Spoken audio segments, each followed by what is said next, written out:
గురుగారు నమస్తే అండి. నమస్కారం అమ్మా. గతంలో గతం అంటే అంతకు ముందు ఎపిసోడ్ లో గురు మంత్రం గురించి చెప్పారు. ఇప్పుడు కట్టు మంత్రం అనేది ఎక్కువగా వినిపిస్తుంది. అసలు కట్టు మంత్రం అంటే ఏమిటి? ఇప్పుడు గ్రామ దేవతల్లో ఇది ఎక్కువగా మనం వింటూ ఉంటాం. ఓకే, నోరు కట్టేశారండి అంటారు. అమ్మవారికి నోరు కట్టేయడం ఏంటరా బాబు అంటాం. ఏమిటి? ఆది పరాశక్తి యొక్క అంశ గ్రామ దేవతలు. ఏ దేవతలైనా పార్వతీదేవి యొక్క అంశాలు. గౌరీదేహ సముద్భవాం అన్నారు. గౌరీదేవి నుంచి వస్తుంది. ఏమండి కనకదుర్గమ్మకి నోరు కట్టేశారండి అనేవారు మా చిన్నప్పుడు. బెజవాడి కనకదుర్గమ్మకి ఏమంటారా?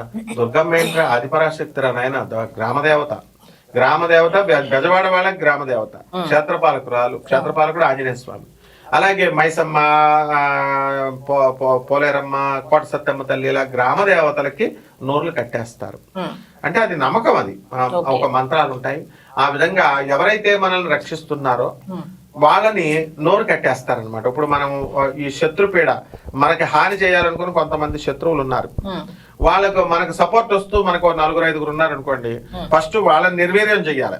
ఇప్పుడు రాజకీయ నాయకులు కూడా, పార్టీలు కూడా ఏం చేస్తాయి? జనరల్ గా ఆర్థిక పునాదుల మీద దెబ్బ కొడతాయి. ఎవరైతే శత్రువులు ఉన్నారో వాళ్ళని తిట్టినా కొట్టినా జైల్లో కేసులు పెడుతున్నారు అడుగుతున్నంతే. ఆర్థికంగా వాడి పునాదుల మీద దెబ్బ కొడుతుంటే వాడు సైలెంట్ అయిపోతాడు. ఆ విధంగా ఈ యొక్క మంత్రగాళ్ళంతా కూడా ఈ యొక్క కనికట్టు అనేది ఉంది. ఆ కనికట్టు ఉంది, మళ్ళీ దేవతలకి కట్టు మంత్రం అని కూడా రెండు ఉన్నాయన్నమాట.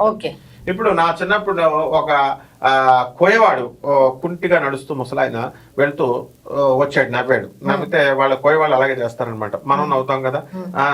నీ కళ్ళు చిరుతపులి కళ్ళు అని ఒక రాయేస్తాడు. వేస్తే ఈడేదో మనల్ని పులితో పోలుస్తున్నట్టు బాగానే ఉంది అనుకున్నాం.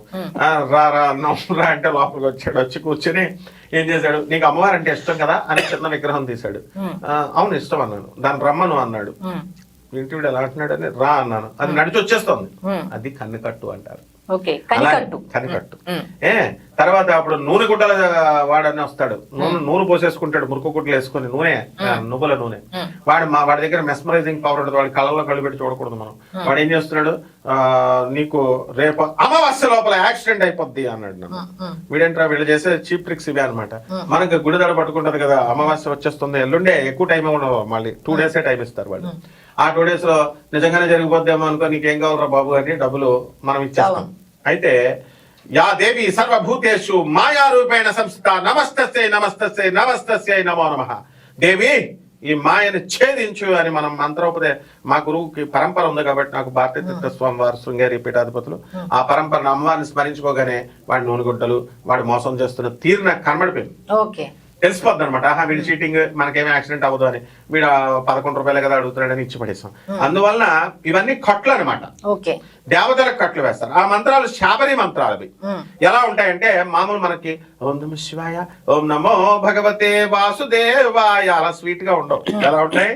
ఓ మరాయ్ అచ్చార్థాల్ ఉడ్చి ముథాల్ ఉల్లంగ కాల్ వారాయ్ ఖక్ ఖక్ కత్తిబెన్ ఆ మరాయ్ అక్షతార్థాల్ ఇలా ఉంటాయన్నమాట. కాబట్టి ఈ మంత్రాన్ని వీళ్ళు తీసుకొని చక్కగా మనం సిద్ధి చేసుకుంటే డెఫినెట్ గా మనకి ఈ యొక్క మంత్ర సిద్ధి జరుగుతుందమ్మా. దాని మీద అమ్మవారి మీద ఆయన ఒక పాట పాడు. అమ్మ దుర్గమ్మ మాయమ్మ రామమ్మ దుర్గమ్మ, అమ్మ దుర్గమ్మ తల్లి దుర్గమ్మ, రామమ్మ రామమ్మ దుర్గమ్మ, దురితాలను దూరం చేసే అమ్మ తల్లివి నువ్వే విజయవాడ కనక దుర్గమ్మ మాయమ్మ దుర్గమ్మ. ఓకే అండి, థ్యాంక్ యూ.